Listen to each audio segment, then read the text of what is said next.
Mexico celebrated the launch of its Year of Germany in June with a concert in the spectacular Art Nouveau Palacio de Bellas Artes in the historic heart of Mexico City.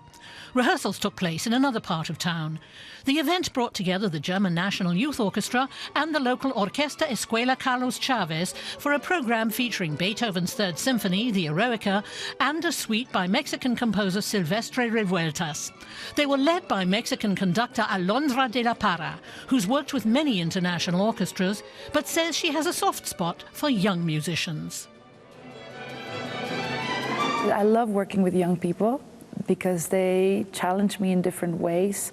Sometimes I find myself having to explain things that generally don't need explaining, but sometimes the opposite. Sometimes need things that usually take a long time with professionals. Boom! Sometimes they happen magically with this raw talent. It's very exciting to get to know German music like this and to see how Germans themselves approach it. It's a very rewarding, excellent experience. One of Latin America's foremost composers, Enrico Chapela, is visiting rehearsals.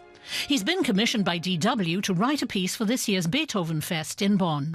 I like very much this experience of writing again for juvenile orchestra because these guys put all of their effort, they study one day to the other, and I'm sure it's going to sound perhaps even better than professional orchestras that are unionized and sometimes not so enthusiastic with studying as juveniles are.